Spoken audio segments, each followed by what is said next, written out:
बर'लेण्ड एबा बिटिआरनि सिङाव थानाय साफ्रोमबो लाइमोन सेंग्रा सिख्ला बयनिसिमबो मोनसे गोनां फोसावनाय, मोनसे गोनां मोनथिहोनाय। मानोना बिपिएफ पार्टिनो फिननाय होनांगौनि समा सौफैबाय।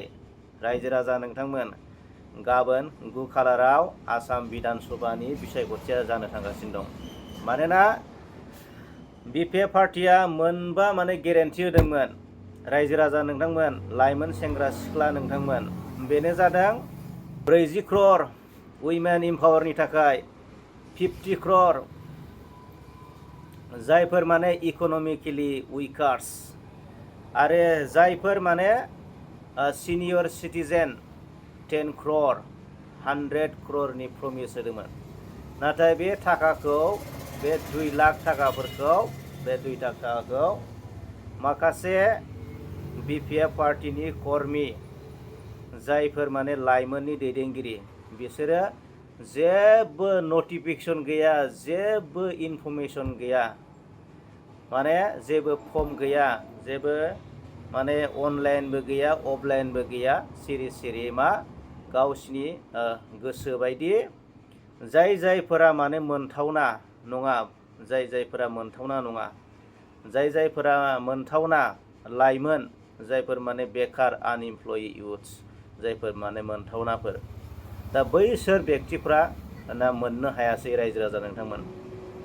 मानोना गावसिनि गेजेरावनो न'खरसेयावनो साब्रै साबा 6 जन 7 जन बेबायदि राननानै लानायखौ जों नुनो मोनबाय। मानोना बियो टटेलि इलिगेल।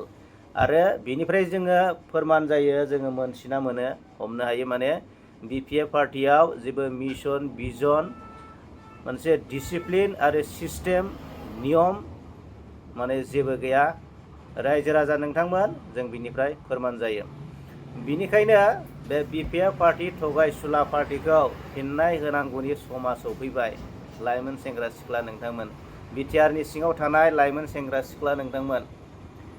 मानोना जाय फंबाय बिनानावमोना इलिजिबोल, मोनथावनामोन, मोनाखै, बैफोर लाइमोन सेंग्रा सिख्लाफोरा गावनि बेसेन गोसा भटनि गेजेरजों थगायसुला बिपिएफ पार्टिखौ फिननाय होनांगौनि समा सौफैबाय। बेनिखायनो नोंथांमोना रेडि जादो, सांग्रां जादो, जानजि खाफ्रादो। फैगौ 9 थारिख खालि आसाम एसेम्बलि बिधान सभा बिसायख'थि दङ, आरो नोंथांमोना गावनि बेसेन गोसा भटनि गेजेरजों थगायसुला बिपिएफ पार्टिखौ फिननायखौ होदो। मानोना बिनि अनगायै जेबो राहा गैया फंबाय बिनानावमोन। मानोना बे भटनि गेजेरजोंसो फिननायखौ जोङो होनांगोन। गोजोन्थों। किबा लागे?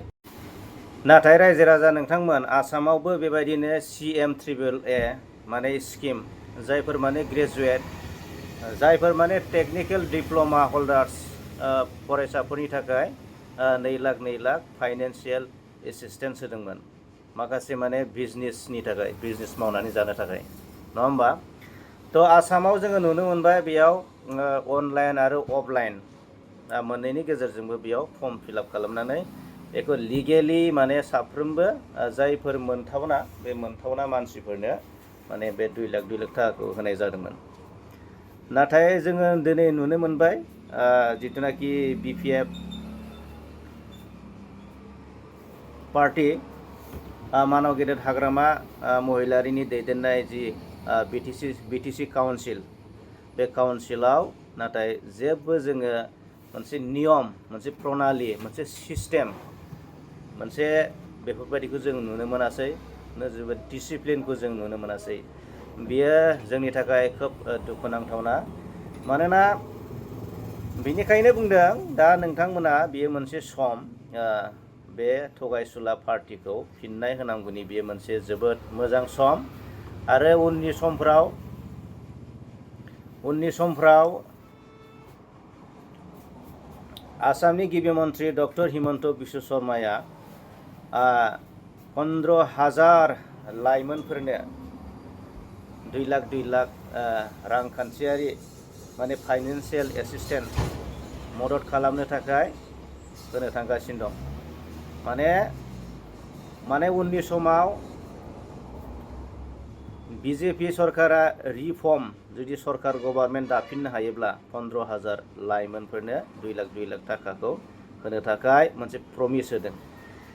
दा दिनै गिबियावनो जुदि बिपिएफ पार्टिया जुदि बेफोरबायदि जुदि जेबो माने डिसिप्लिन गैयै, जेबो माने आब्रुथि गैयै, नियम प्रणालि सिस्टेम गैयै, जेबो नटिस गैयालासेनो माने गावनि गेजेराव बे थाखाखौ राननानै लाबाय। जायफोर मोनथावना बे मोनासै, जायफोर मोनथावना नङा बेफोरबायदि मानसियासो मोननायखौ जोङो नुनो मोनबाय। आरो 2 लाख थाखा होनानै माने 30,000ल' होनानै 1,70,000खौ लाबोफिननाय माखासे कल रेकर्डनि गेजेरजों नोंथांमोनाबो खोनानो मोनबाय। थ' बेफोरो टटेलि माने थगायनाय आरो मोनसे कारापसन आरो माने इलिगेल रायजो राजा नोंथांमोन। बेनिखायनो बेनो फोरमान जाबाय उननि समफोराव आरो बेफोरबायदि जुदि माखासे स्किम फैयोब्ला, थाखा फैसा जुदि रानोब्ला सरकारनिफ्राय फैयोब्ला, थारैनो बियो फोरमान होदों माने बिपिएफ पार्टिनाव माने लाइमोनफोरखौ जौगाहोनायनि, लाइमोनफोरनि थांनानै थानायनि, बेफार बिजनेस मावनानै गावनि आथिङाव गसंहोनायनि जेबो माने मिशन भिजन आरो माने डिटारमाइन्स माने जेबो थांखि गैया, एम गैया, बियो फोरमान जाबाय। थ' बिनिखायनो फाइनालि नैबेनो चान्स, बेनो सुबिदा, जायफोर फंबाय बिनानावमोना फंबाय बिनानावमोना 2 लाख थाखाखौ मोननो हायाखै, आरो जायफोर माने